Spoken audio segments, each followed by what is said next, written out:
Nunca fui bueno para obedecer órdenes, mucho menos cuando venían de mi madre. Desde pequeño algo me reaccionaba con rebeldía ante cualquier mandato, como si llevar la contraria fuera una forma de afirmar mi existencia. No era por maldad ni por capricho, simplemente algo dentro de mí se encendía cuando escuchaba un haz esto o no hagas aquello. Pero había una instrucción en particular que se repetía cada tarde, una regla que no solamente era de mi madre, sino de todo el pueblo. Antes de las 7, José, antes de que el sol se meta. Lo decía con un tono que no era regaño, pero tampoco sugerencia. Era una mezcla de súplica y miedo, como si esas palabras lo hubieran acompañado desde pequeña, como una advertencia heredada grabada en huesos. Nunca explicó el por qué y nadie lo hacía. Solo sabíamos que cuando el reloj marcaba las 5, los niños debían estar dentro de la casa, las puertas bien cerradas y nadie debía andar en la calle. Nadie preguntaba, nadie dudaba. Era una ley no escrita, tan vieja como los árboles que rodeaban al pueblo. Volví muchos años después, empujado por una razón triste y predecible: la muerte de mi papá. Murió como vivió, sin hacer ruido, sin pedir ayuda, sin molestar a nadie. Se fue solo en la misma casa donde pasamos los mejores y peores días de mi infancia. El velorio fue pequeño, íntimo. Vinieron algunos vecinos, una tía lejana que apenas recordaba, un par de señores que alguna vez trabajaron en él con la parcela. Pocas palabras, muchos silencios, miradas que parecían conocerme más de lo que yo recordaba. Me fui tan joven que con los años las caras del pueblo se volvieron fantasmales, difusas. A veces me pregunto si las olvidé por el tiempo, o porque algo en mí decidió dejarlas atrás como quien cierra una puerta y no vuelve a mirar. Ahora con mi papá muerto decidí quedarme unos días más a hacerle compañía a mi mamá. Ella sigue ahí firme como una roca vieja que ha resistido todos los temporales. Se hace la fuerte, pero yo sé que no quiere estar sola en la casa. La casa, a pesar del tiempo, se mantiene en pie. Las paredes húmedas y los techos altos guardan un olor a encierro, a tierra mojada, a trastos viejos y ropa sin usar. Era como si la casa respirara hondo con cada paso que daba, como si reconociera mis pisadas y me recordara que yo también le pertenecía. Me instalé en el cuarto que había sido mío desde pequeño. Ahora era más pequeño, más callado, no tenía planes de quedarme tampoco tanto tiempo. Resolver los asuntos legales, empacar lo necesario, tirar lo inservible. Pero pronto comprendí que la casa no se deja vaciar tan fácilmente. Cada rincón guardaba algo y cada objeto tenía el peso de una historia que yo ya no sabía cómo contar. Mamá me ayudaba con lo que podía, pero más que nada se quedaba sentada mirándome en silencio, como si supiera que tarde o temprano algo que estaba dormido iba a despertar. Fue una noche mientras estaba acomodando el cuarto que usábamos como bodega cuando encontré la foto. Ese espacio era un caos de herramientas, documentos, latas oxidadas, cobijas viejas y cajas de cartón mal cerradas. Papá había convertido ese cuarto en un pequeño refugio de cosas útiles y cosas no tan útiles, al menos según quien lo viera. Yo iba sacando todo, una caja tras otra, organizando lo que servía y lo que podía donar o lo que simplemente era basura. En una de esas cajas, entre papeles doblados y una linterna vieja que ya no encendía, encontré un viejo sobre de cartón. Dentro varias fotografías, de esas de antes con bordes blancos y colores apagados, que con los años terminan amarillentos como hojas secas. La mayoría eran retratos familiares. Yo montado en un caballo que alguna vez fue de mi abuelo, sonriendo con la cara llena de polvo y los pantalones remangados. Mamá colgando ropa en el patio con el mandil amarrado a la cintura. Papá con su camisa a cuadros y su cigarro eterno entre los dedos, apoyado contra la cerca como si el tiempo no le pesara. Nada fuera de lo común hasta que apareció esa. Era una foto mía de niño. Tendría unos 8 años, tal vez menos. Estaba junto al columpio viejo, el que colgaba un guamuchil que aún sigue en el patio trasero. Sonreía mirando de frente como si alguien me hubiera llamado justo antes de tomar la foto. Pero no fue mi cara lo que me heló la sangre, fue lo que aparecía al fondo. Era apenas visible entre los árboles, desenfocado pero inconfundible. Una figura humanoide, alta, delgada, de proporciones extrañas, como si la sombra de una persona se hubiera estirado hasta deformarse. Y no estaba sola, había otra más, y otra. Tres en total, o al menos eso logré contar antes de sentir que algo me apretaba el pecho. Sentí un escalofrío seco como si la foto me mirara de vuelta. Fue como un golpe seco en la memoria, un recuerdo que había estado dormido durante años. Despertó de golpe con la violencia de una herida mal cerrada. No era una imagen nueva, ya la había vivido y ya había estado ahí, y el miedo volvió con la misma fuerza que aquella tarde. Esa tarde desobedecí por primera y única vez la regla. No volví a casa a tiempo. Me quedé jugando solo, aventando piedras al arroyo seco, atrapado en ese mundo infantil donde el tiempo se escapa sin avisar. No se sentía hambre, ni frío, ni prisa. Solamente jugaba y cuando me di cuenta el sol ya se había metido detrás de los cerros. La luz había cambiado de tono. Era ese momento del día en que todo parece más lejano, más irreal, con una luz que parece prestada del fondo del mar y entonces lo vi. Al principio pensé que era mi imaginación, sombras entre los árboles, pero no eran ramas, ni troncos, ni pájaros en movimiento. Eran figuras. Surgían de entre los troncos con una calma terrible y no caminaban, no flotaban. Se deslizaban como si el suelo mismo las empujara hacia mí. El terror me llenó por completo y no pensé. No dudé y salí corriendo con todo el cuerpo temblando y los brazos cortando el aire. Corrí como nunca, cruzando los matorrales, el camino estaba empedrado. Corrí llorando, gritando sin voz. Sentía que venían detrás de mí y que me respiraban en la nuca. No sé cuánto tiempo tardé, pero cuando llegué a casa mamá ya estaba en la puerta esperándome. Tenía los ojos llorosos, el rebozo apretado en los brazos como si sostuviera a alguien invisible. Me abrazó tan fuerte que sentí que me iba a romper. No dijo nada y solo me metió a la casa. Cerró la puerta con doble llave y apagó todas las luces. Esa noche durmió sentada junto a mi cama. Nunca volvimos a hablar de eso, ni ella, ni yo, ni nunca más. Con el tiempo creí que lo había soñado, que había sido producto del miedo, de la desobediencia, de mi imaginación infantil. Hasta que vi esa foto, hasta que entendí que no la había inventado y que todo fue cierto. Ahora comprendo por qué mi mamá repetía esa advertencia con tanto empeño. No era una simple regla ni una superstición del pueblo, era una súplica, un intento desesperado por protegernos de algo que no entendíamos, algo que tal vez sigue ahí agazapado entre los rincones del día, esperando que la luz comience a retirarse del mundo. No importa cuánto tiempo haya pasado ni cuántas cosas hayan cambiado, hay presencias que no entienden de calendarios y que simplemente permanecen al acecho, fieles a su hora. Y mamá, que a veces se queda mirando por la ventana como si esperara algo que no termina de llegar, tampoco volvió a hablar de aquello, como si también supiera que hay cosas que no necesitan explicación y solo necesitan el silencio. No puedo evitar pensar en lo que habita entre los árboles cuando cae la tarde, en aquello que no se deja nombrar, pero que todos en el pueblo aprendimos a temer sin que nadie nos lo explicara.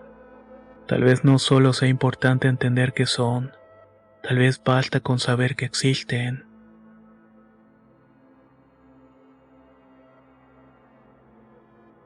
Me llamo Juan Carlos y trabajo como repartidor para Didi desde hace 3 años.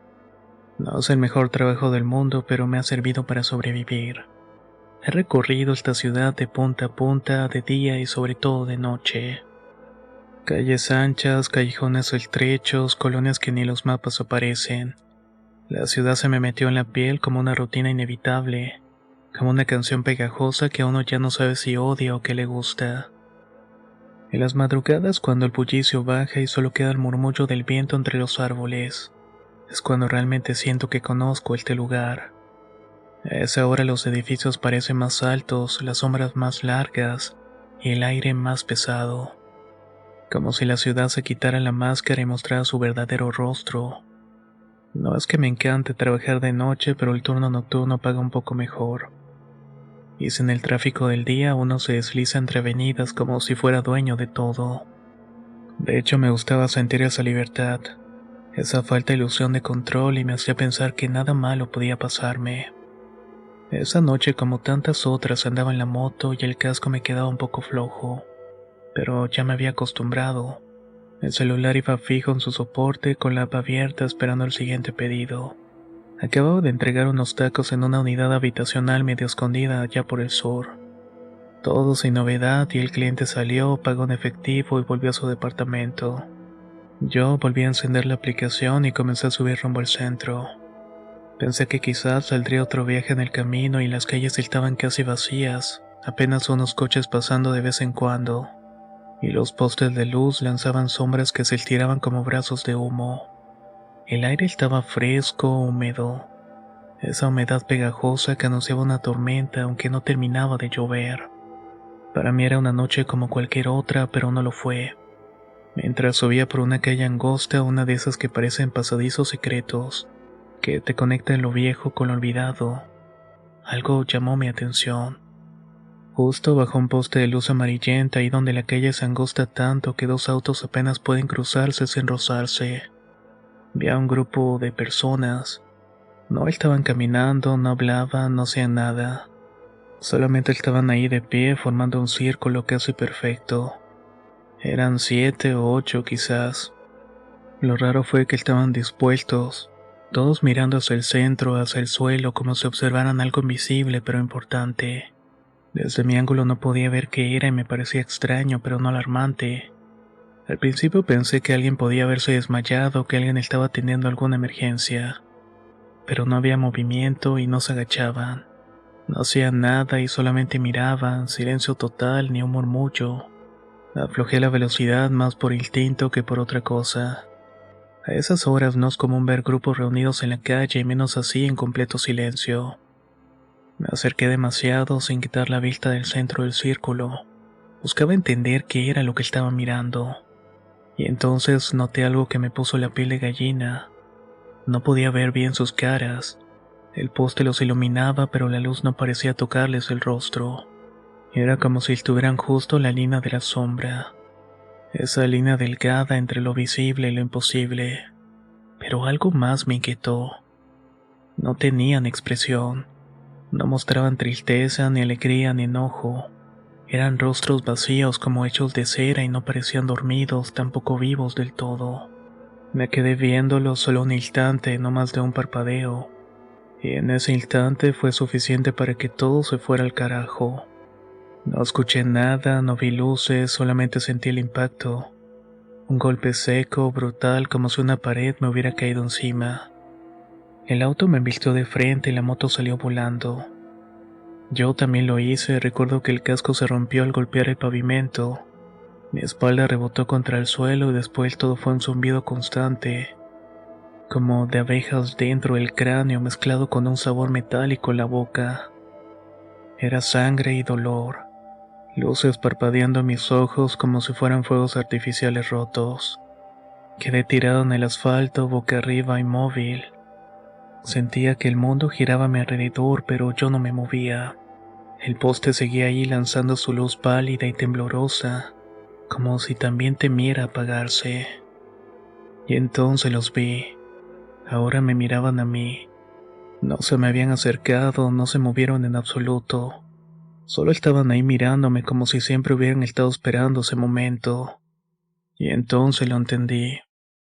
El lugar exacto donde había caído era el mismo punto que ellos observaban antes, justo ahí, como si lo supieran, como si hubieran estado anticipándolo cada segundo. Sus ojos eran oscuros, hundidos como pozos sin fondo. No sé si era la sombra, la luz del poste, pero no brillaba, no parpadeaba, no mostraba nada. Y sin embargo vi algo en su mirada que me caló hondo. No era odio, no era pena, tampoco compasión. Era una especie de certeza silenciosa, como si yo solo estuviera cumpliendo con algo inevitable. como si el día antes de llegar ellos ya supieran que iba a terminar ahí tirado frente a ellos, roto y sangrando. Y lo peor no fue eso. Lo peor fue darme cuenta de que por un momento yo también lo supe, y de pronto se fueron. No caminaron, no se alejaron, no se deshicieron en humo, simplemente desaparecieron, como si alguien hubiera borrado una parte del mundo. El círculo se deshizo sin moverse y el poste quedó solamente iluminado y el pavimento vacío. Por un momento dudé si de verdad había estado ahí, pero no. Yo los vi, los sentí y todavía los recuerdo. No sé cuánto tiempo pasó después, escuché una sirena a lo lejos, luego unas voces.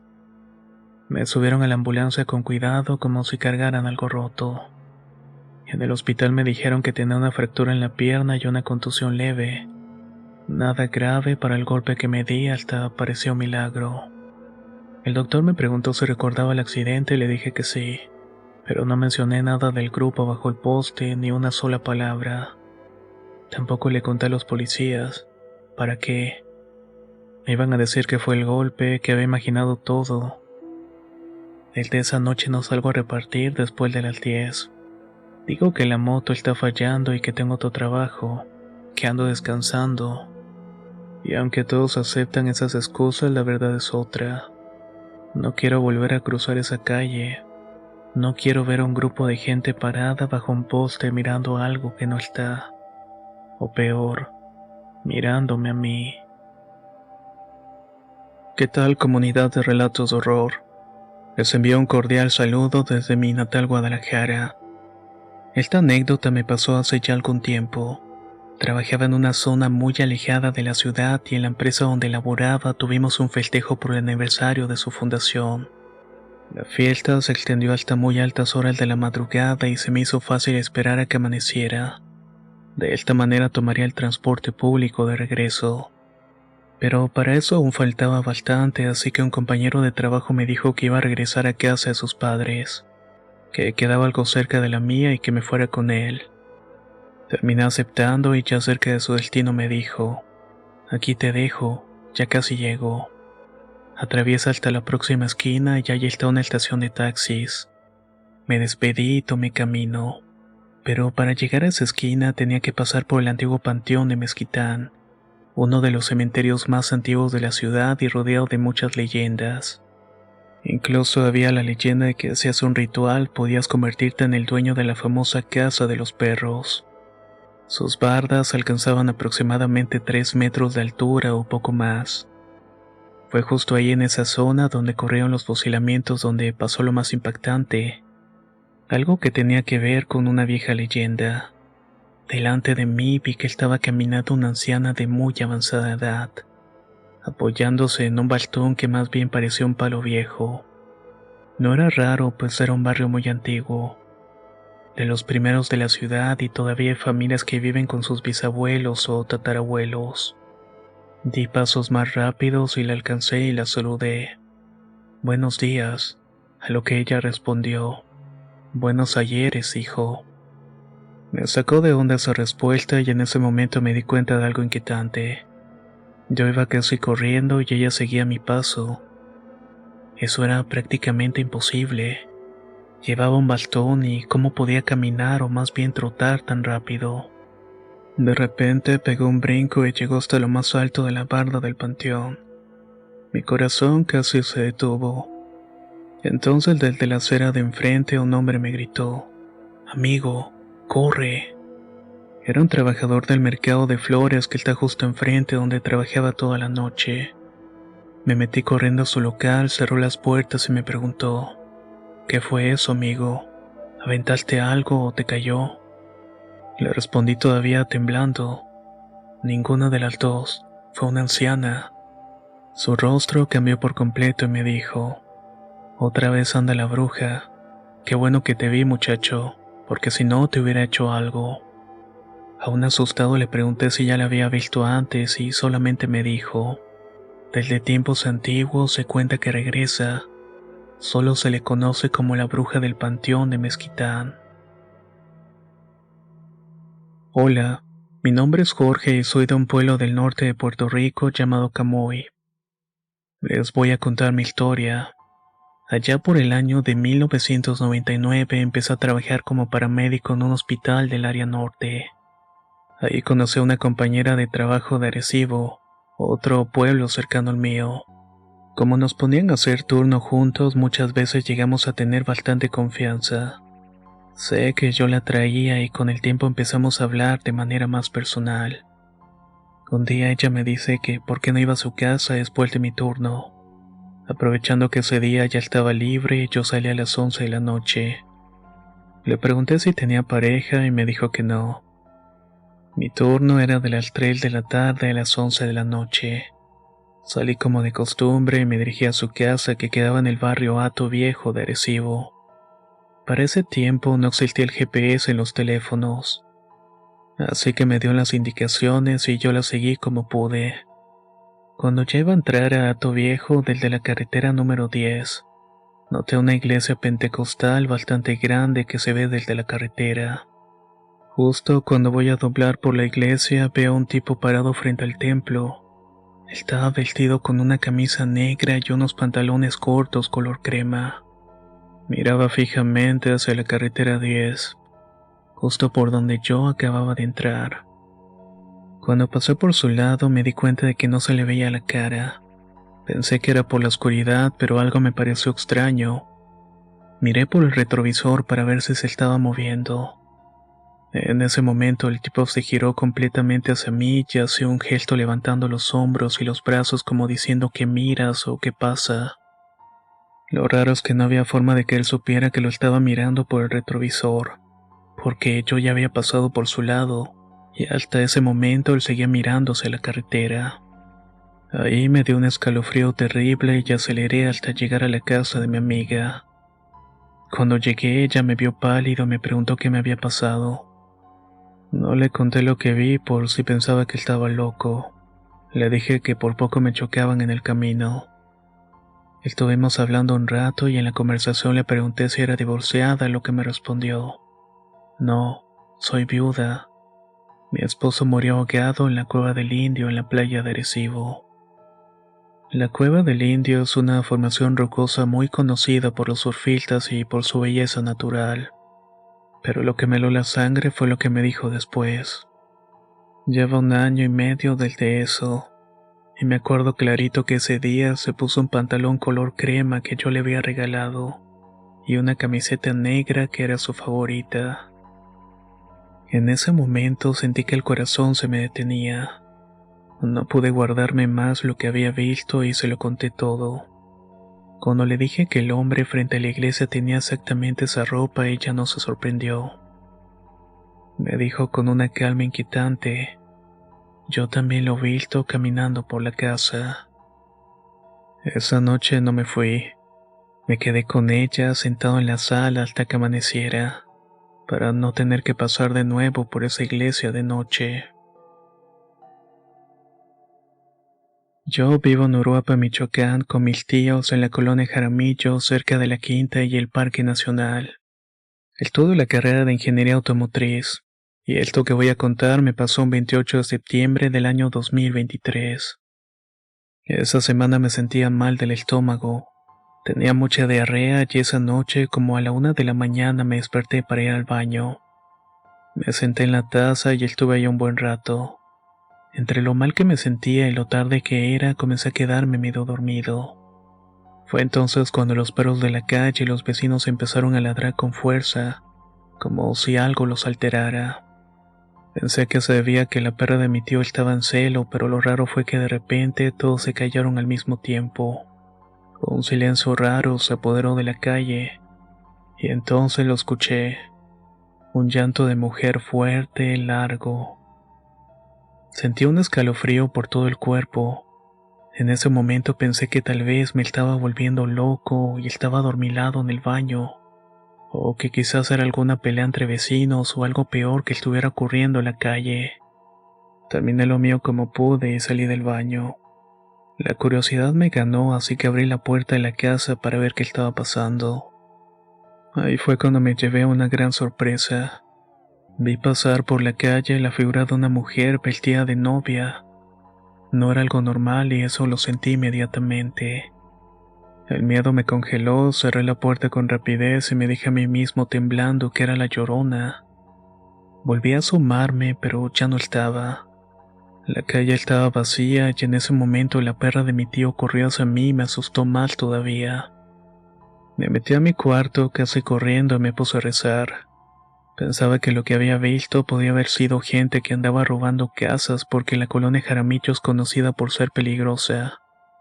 Incluso pensé en despertar a mi tío, pero no lo hice. Ya no pude dormir en toda esa noche. Cuando llegó la hora de alistarme para ir a la escuela no me daban ganas de salir. Todavía era de noche cuando tomé el micro y la experiencia seguía fresca en mi mente. En la escuela le conté a mis compañeros del salón, pero nadie me creyó. Incluso algunos se terminaron burlando de mí. Esa noche, después de cenar, salí con mi tío un rato a la calle. Unos niños estaban jugando y de repente uno de ellos gritó en broma: "Nos va a salir la Llorona". Ese comentario me hizo recordarlo todo y decidí contarle lo que me había pasado. Mi tío me escuchó serio y luego me dijo: "No eres el único. Tu tía y yo también la hemos escuchado en varias ocasiones". No sé si me crean o si fue algo paranormal. La verdad es que es complicado de explicar. Hace 7 años trabajaba en Querétaro en una fábrica. Mi turno terminaba a las 11 de la noche. Mi vecina también trabajaba ahí, pero casi nunca coincidíamos en los turnos. Esa semana a ella le tocaba de 11 de la noche a 7 de la mañana. Eran como las 7 o 8 de la noche cuando ella entró hasta donde yo estaba. Me dijo que la señora que cuidaba a mis hijos se había ido a los pocos minutos de que mi esposo saliera a trabajar. Hablé con mi supervisor para decirle que tenía que irme, y aunque no fue fácil, me dejaron salir. Me fui corriendo y llegué a la casa como en 10 minutos. Al llegar me comuniqué con mi esposa por el teléfono de la casa y le conté por qué estaba ahí. Nuestras niñas apenas tenían meses de nacidas. Salí al patio a fumar un cigarrillo y ahí estaba mi vecina lavando la ropa. Recuerdo bien su nombre: Marlene. ¿A poco tan rápido llegaste? Ella me respondió confundida, pidiéndome que le explicara por qué le preguntaba eso. ¿A poco ya no te acuerdas? Me fuiste a ver a la fábrica para avisarme que la señora dejó a mis hijos solos. Ella, sin entender nada, me contestó: "Si no la controlas, no la fumes". Le pedí perdón y le dije que estaba nervioso, pero le agradecí. Ella insistía en que jamás se había ido, que su turno empezaba hasta las 11 de la noche. Al día siguiente le pregunté al guardia: "Oye, ¿ayer a qué hora entró Marlene?". Me respondió que con su horario habitual. Entonces le pregunté: "Pero aquí entre nos, ¿no vino antes a dejar algo o a avisar algo?". Revisó su libreta y me dijo: "Mira, aquí está su hora de entrada y salida". Me quedé pensando en qué chingados había pasado. Le conté todo a mi esposa y ella decidió renunciar y regresar a nuestra casa en el Estado de México. Yo me quedé un mes más para terminar de pagar unas cosas que debíamos con la familia que nos había prestado dinero. No sé si fue algo paranormal. Pedí ver las grabaciones, pero no me lo permitieron. Jamás supe si hablé solo o si había alguien que tomó la forma de Marlene. También pregunté a mis compañeros si vieron algo extraño esa noche en la que tuve que salir de emergencia, pero nadie supo decirme nada.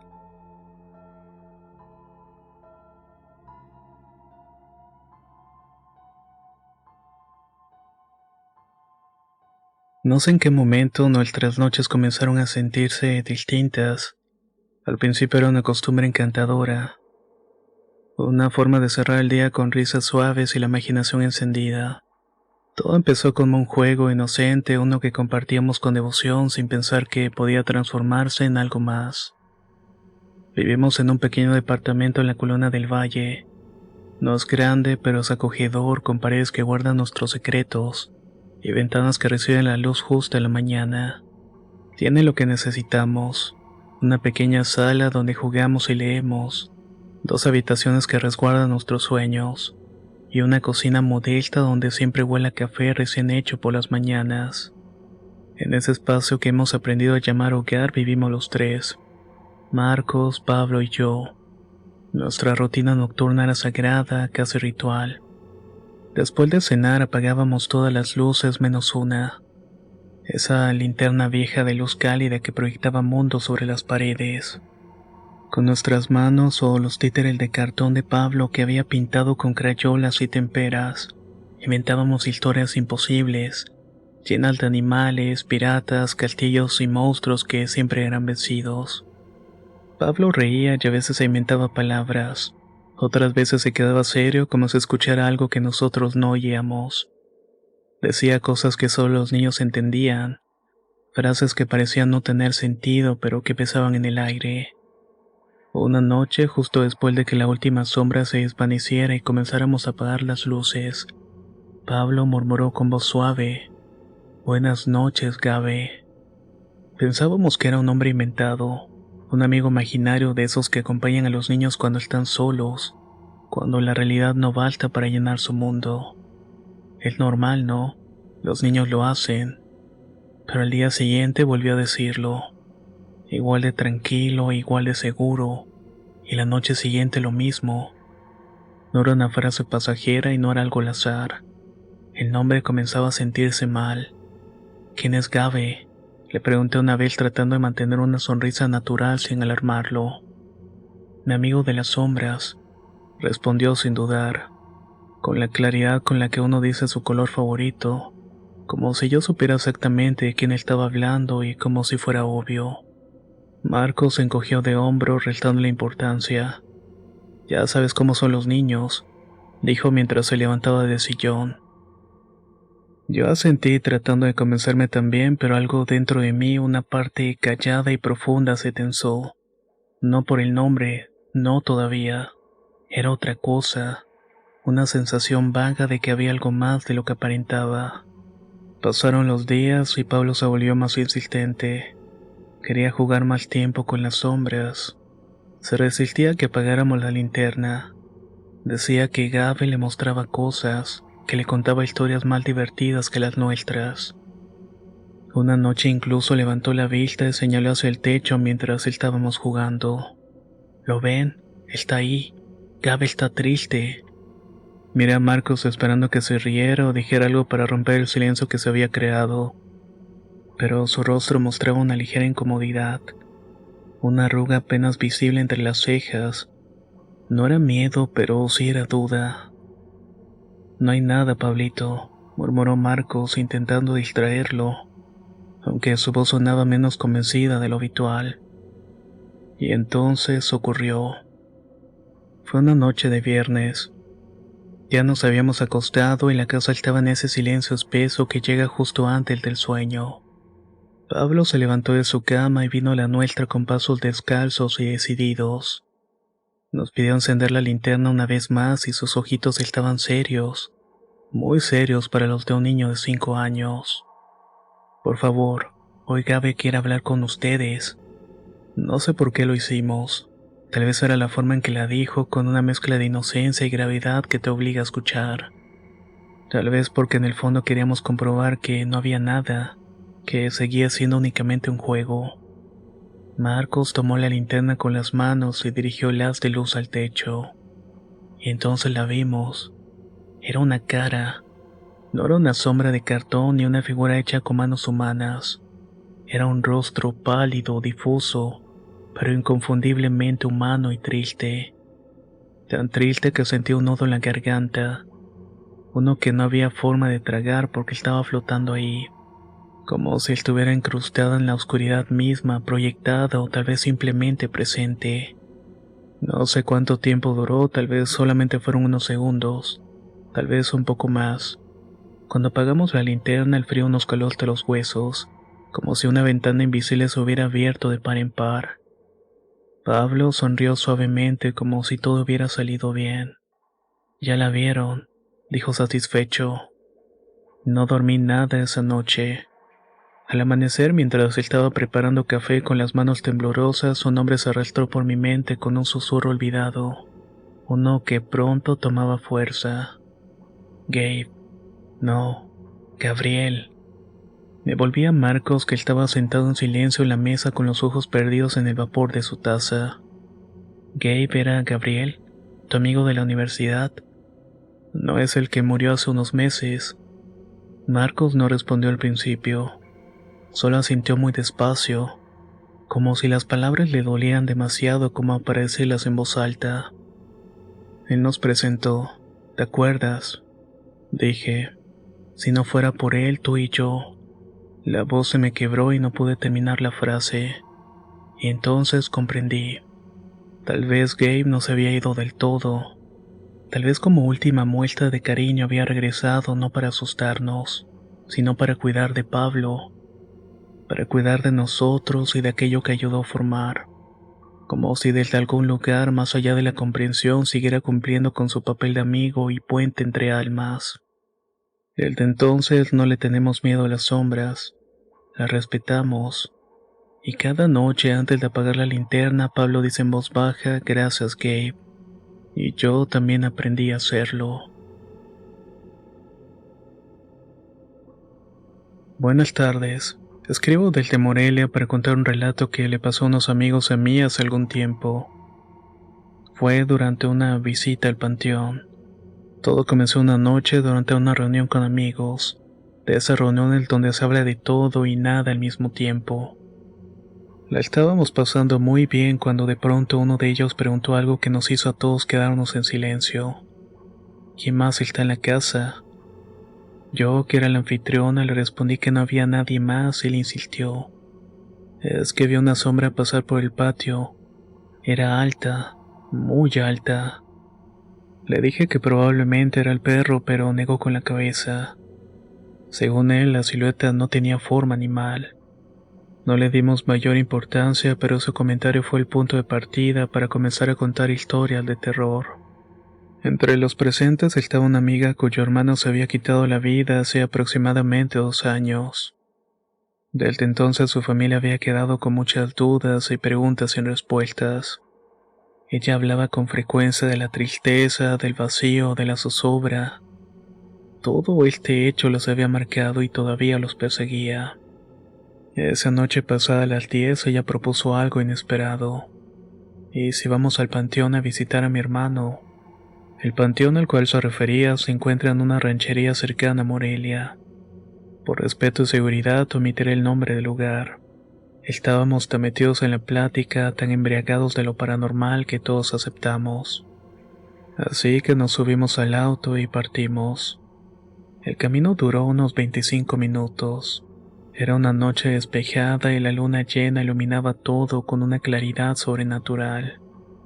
En aquel pueblo no hay vida nocturna. La gente se guarda temprano, por lo que no fue extraño al llegar no hubiera una sola alma en la calle.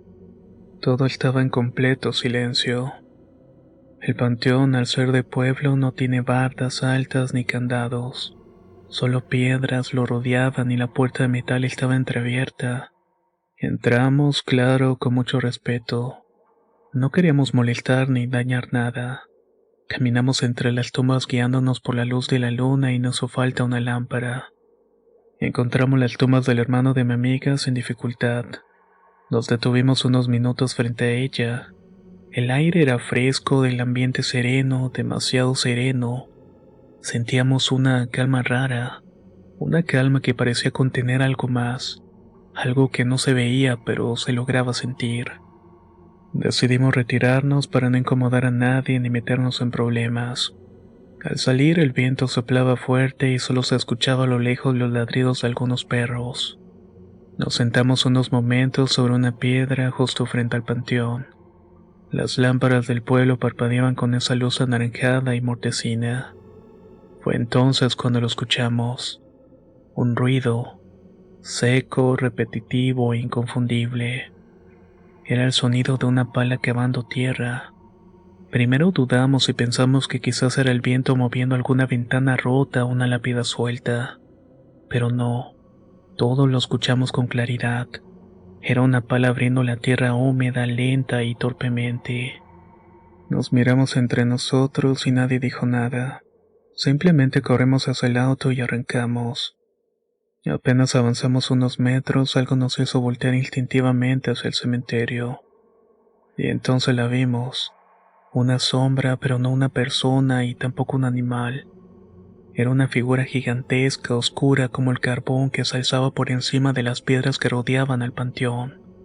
No tenía rostro ni forma definida, solamente estaba ahí inmóvil observándonos, como si no pudiera salir de los límites del camposanto, como si nos hubiera estado esperando desde el momento en que entramos. Nos fuimos sin mirar atrás y desde entonces cada vez que recuerdo esa noche me pregunto qué habría pasado si nos hubiéramos quedado un minuto más, si hubiéramos ignorado aquel ruido o si la sombra hubiera logrado salir. Este fue mi relato, y mi única recomendación es: nunca bajo ninguna circunstancia visites un panteón de noche, no importa qué puras sean tus intenciones. No sabes lo que te puede estar esperando en la oscuridad.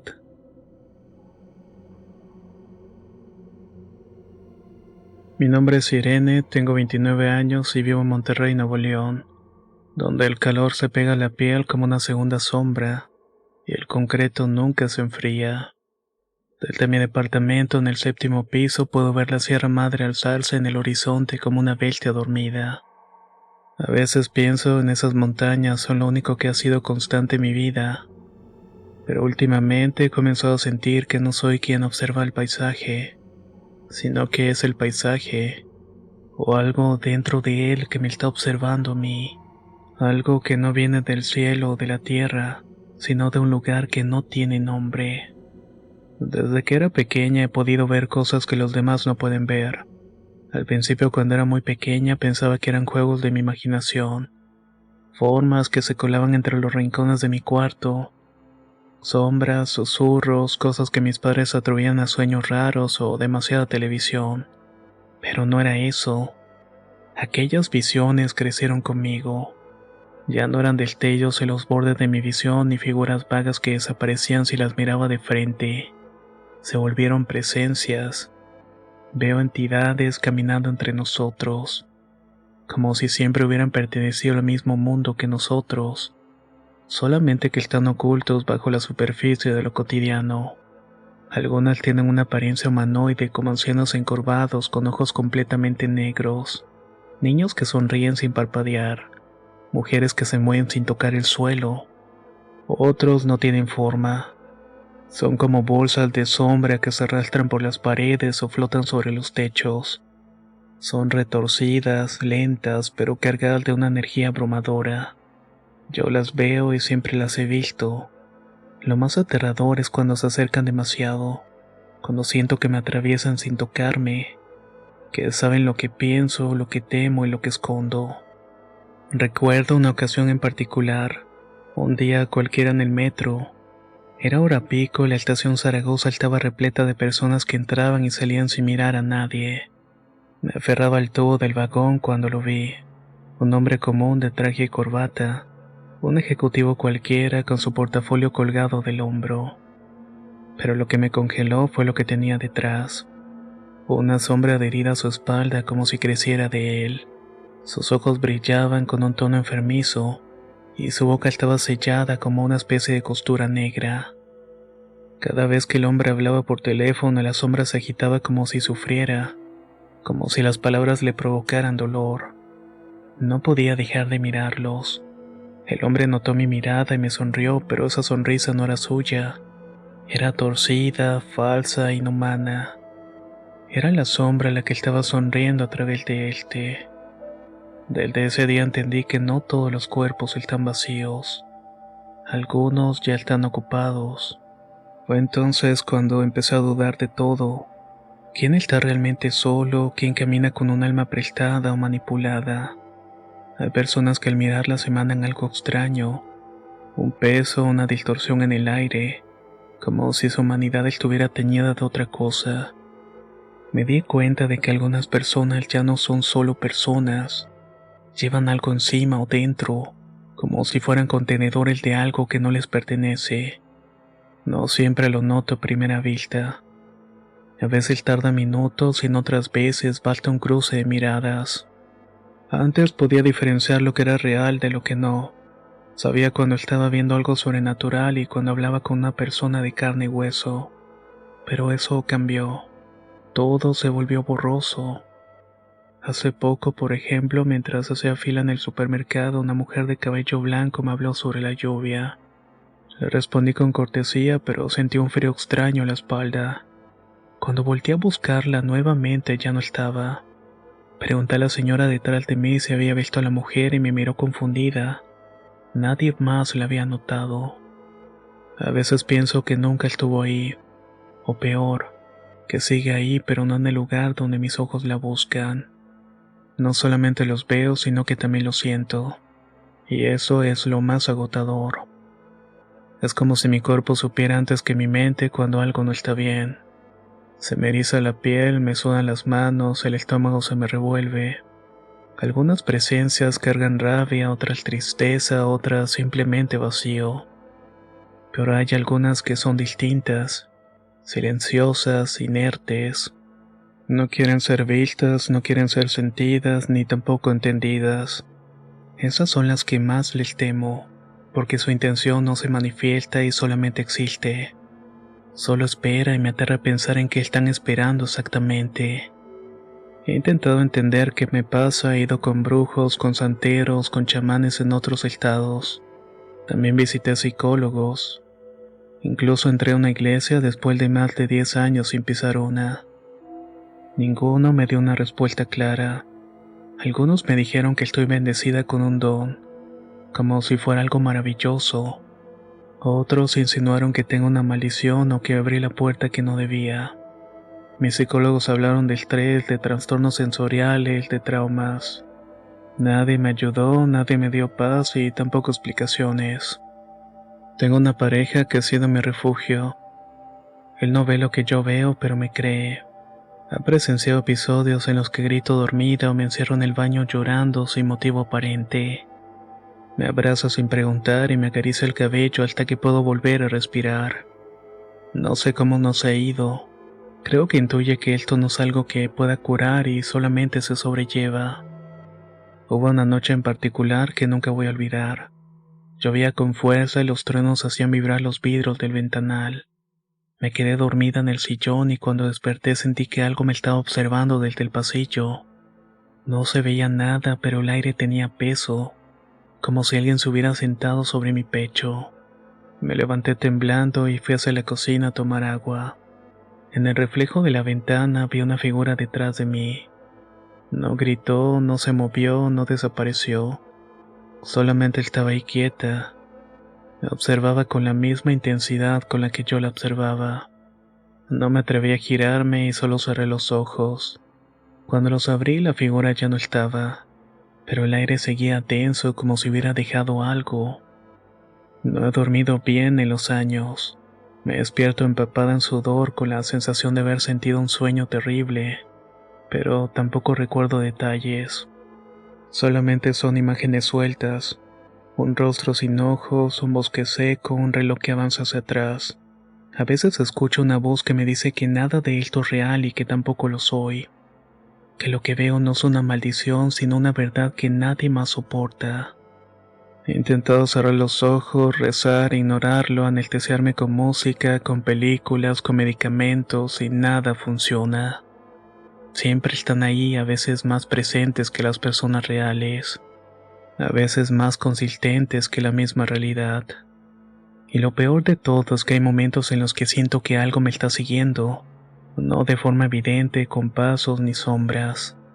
Es más íntimo, como una parte de mí que ya no perteneciera del todo, como si en medio de la calle o al cruzar una banqueta, algo se deslizara detrás manteniendo mi ritmo, imitando mis movimientos con una paciencia inquietante. No hay señales claras, pero mi cuerpo lo sabe. Una presión leve en el pecho, un temblor en las manos sin razón aparente. Es como si llevara a alguien conmigo, pegado al filo de mi conciencia esperando que baje la guardia. Y cada vez me cuesta más distinguir si ese algo está afuera o si ya entró. No sé cómo detenerlo, no sé si se puede. Así que solamente sigo adelante fingiendo normalidad y esperando que no den el siguiente paso. Si alguna persona me puede recomendar a alguien que me ayude realmente con esto que estoy viviendo, por favor háganlo en los comentarios. Voy a estar sumamente agradecida con ustedes.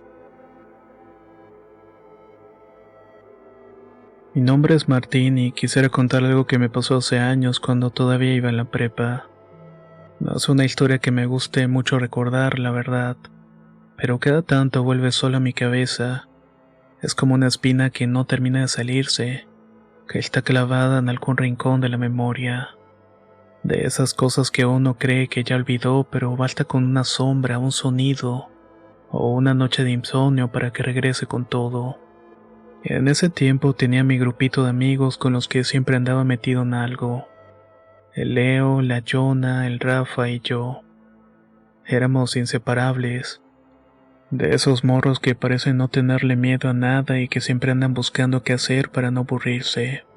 Nos gustaba salir, vagar por la ciudad, meternos en broncas leves, nada grave, pero sí lo suficiente para sentir que estábamos vivos.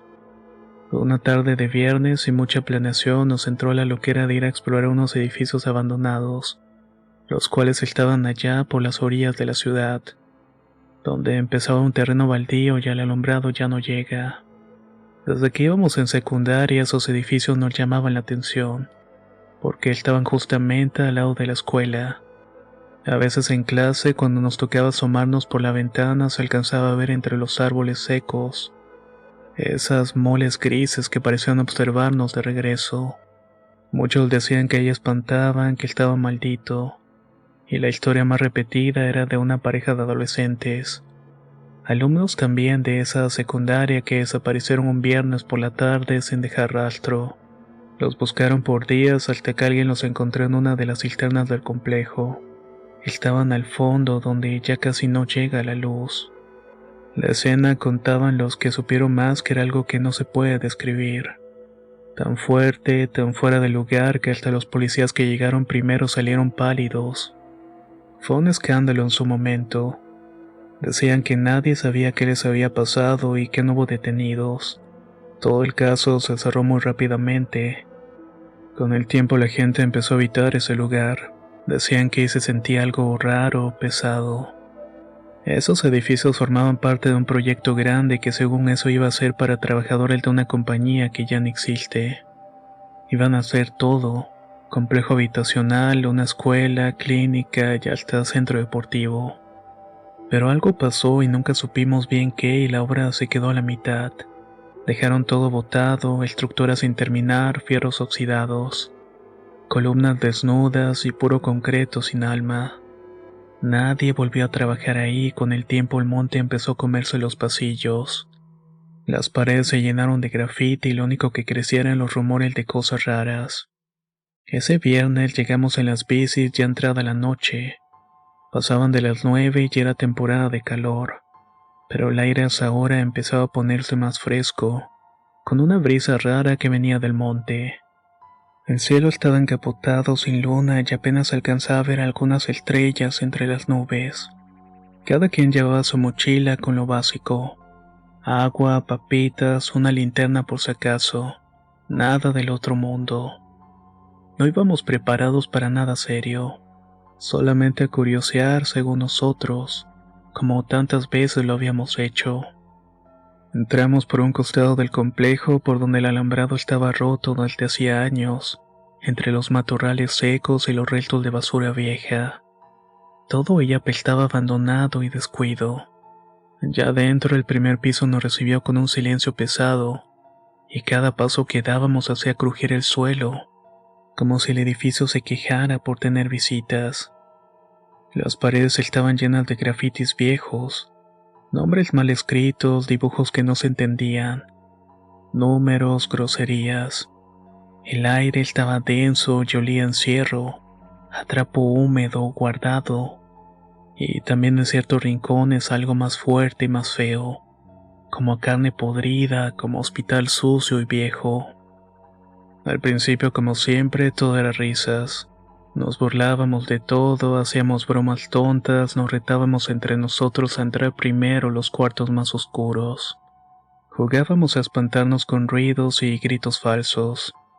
Hasta nos tomamos un par de fotos haciendo poses ridículas. Pero poco a poco, conforme íbamos subiendo pisos, algo cambió. No fue de golpe, fue más bien como una sombra que se va colando despacito. Ya como en el cuarto piso el ambiente se sentía distinto. El aire era más frío, pero no frío normal. Era como de sótano, como de nevera vieja. Se nos fue apagando la risa sin que nadie lo dijera. Empezamos a notar cosas que no encajaban. Habían velas negras, derretidas, puestas en forma de círculo. Unas estaban recientes y otras ya solamente eran manchas. En las paredes habían símbolos pintados que parecían ser de sangre seca. Eran formas que no entendíamos. Espirales, cruces deformes, puntos. Parecía un lugar donde alguien o algo había hecho rituales. En la esquina encontramos una tabla vieja como de altar improvisado. Y encima había frascos con tierra oscura, huesos pequeños, y un muñeco de trapo clavado con alfileres en los ojos y el pecho. Nos quedamos mirando todo eso sin decir una sola palabra. Era como silencio también pesara. Sentimos algo encima, como si el edificio nos respirara en la nuca. Leo fue el primero en hablar bajito, diciendo que sentía que alguien lo estaba mirando desde las escaleras. Nos reímos medio forzados, pero la neta yo también lo sentía. Era como una sensación de estar expuesto, como si no estuviéramos solos, como si alguien o algo nos estuviera observando desde las sombras agazapado. Apagué la linterna un segundo para ver qué tan oscuro estaba realmente, y fue como apagar el mundo. No se escuchaba nada, ni un pájaro, ni una hoja moviéndose. Luego así, de la nada, se escuchó un golpe seco arriba, como si algo grande hubiera caído. Después otro más fuerte, y luego un ruido más raro como si arrastraran algo pesado por el suelo. Y lo que terminó de helarnos la sangre fue un gruñido. No era un animal normal. Sonaba profundo, gutural, como si viniera desde lo más hondo de la tierra. Como si lo que fuera que lo hizo no tuviera derecho a estar en este mundo. Rafa fue el primero en decir que nos saliéramos y le hicimos caso al instante. Nadie discutió, nadie se quiso hacer el valiente.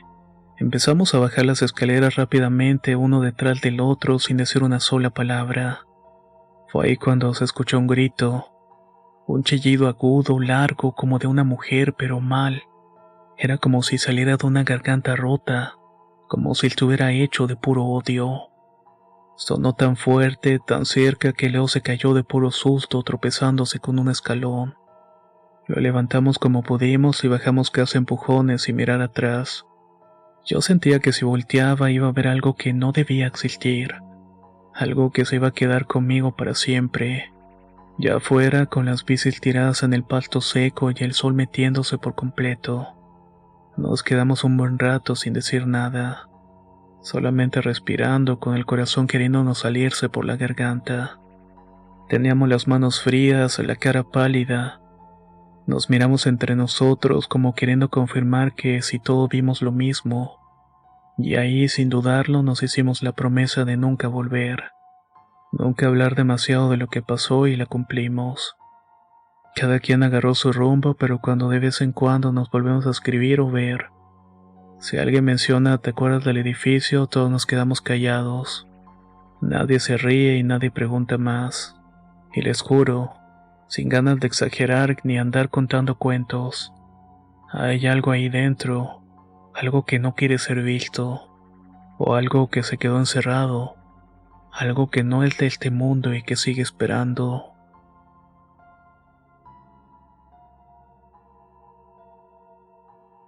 Este relato me pasó hace unos años. Conocí a un muchacho originario de Veracruz y era muy amable, encantador, pero por alguna razón tenía muchos problemas en el trabajo. Nunca duraba más de 15 días en un empleo y siempre estaba yendo de un lugar a otro como si algo lo persiguiera. Su mamá era de esas mujeres que viven con la esperanza de ver a su hijo triunfar, pero él no lograba sentar cabeza. Cuando salía con él le mostraba cariño y hasta cierto punto lo entendía. Le daba atención, lo escuchaba y trataba de comprender qué le estaba pasando. Con el tiempo algo cambió. Consiguió un empleo estable, su actitud se volvió más positiva y comenzó a salir con amigos, cosa que antes no hacía. Nuestra amistad se volvió algo más y eventualmente nos hicimos novios. Al principio todo fue perfecto, atento, detallista, siempre haciéndome reír. Pero unos meses después algo en él empezó a cambiar. Se volvió irritable, se tensaba sin razón aparente y siempre estaba a la defensiva. Yo trataba de ayudarlo, de entenderlo, pero él me apartaba y luego en un punto en que ya no pude más, decidí terminar con la relación. Unos días después de nuestra ruptura comenzó a escribirme. Decía que se sentía mal, arrepentido y que quería disculparse. Me invitó a su casa a comer y su mamá me dijo que prepararía unas memelas que solían gustarme mucho. Por el cariño que aún tenía, acepté. Al llegar estaban él, su mamá, su hermano y me saludaron. Algo que era como costumbre y nos sentamos en la mesa. Los platos ya estaban servidos y comenzamos a comer. Fue en el segundo bocado que noté algo extraño. No era un mal sabor, pero era simplemente diferente. Las memelas no sabían como antes, sin embargo seguí comiendo. No tenía motivo para desconfiar y al terminar me despedí. Antes de irme él me abrazó y me susurró algo al oído. Me alegra que hayas vuelto. Me quedé confundida y nunca habíamos hablado de retomar la relación, pero no dije nada. Solamente tomé la mochila y me fui. Esa noche al llegar a su casa me sentí agotado como si algo me hubiera drenado la energía. Me fui directo a la cama, soñé con él, pero no eran sueños normales. Lo buscaba, lo necesitaba y sentía desesperación por verlo. Desperté a las 3 de la mañana empapado en sudor y con una sed insoportable. Al día siguiente no pude evitar escribirle. Quería verlo y tenía un impulso incontrolable. En mi cabeza resonaba una voz que decía no te conviene, pero algo más fuerte respondía que no importaba y que necesitaba estar con él. Los días fueron pasando y entre menos lo veía, peor me sentía. Me ponía de malas, me deprimía. Llegué al punto de escaparme del trabajo solamente para ir a su casa. Dejé de comer, dejé de dormir. Mi rostro lo reflejaba en todo: ojeras, palidez, desesperación. Una noche me quedé a dormir en su casa. Como ya era costumbre, desperté en la madrugada sudando y con sed. Fui a la cocina en búsqueda de agua y al buscar un vaso abrí por error el cajón de arriba y entonces lo vi. Un pequeño cofre de madera. Al abrirlo, un olor fuerte me golpeó el rostro. Dentro había un muñeco de tela con mi foto pegada al rostro. Tenía hilos rojos enredados en el cuello, las manos y los pies. Estaba empapado en un líquido espeso que olía a alcohol y a especies. También encontré varios cabellos largos, lacios y negros. Eran míos. Me quedé paralizada. El corazón me latía con fuerza y todo cobraba sentido. Mis cambios de humor, la dependencia emocional y el deterioro físico. Tomé el muñeco y salí de esa casa sin mirar atrás. Me recomendaron quemarlo y deshacerme de los restos y así lo hice. Y desde entonces mi vida cambió. Corté contacto con él, eliminé sus números, sus redes, todo. Hoy vivo una vida distinta. A veces me pregunto qué hubiera pasado si no hubiera abierto ese cajón. Pero también me pregunto, ¿cuántas más personas han probado esas memelas?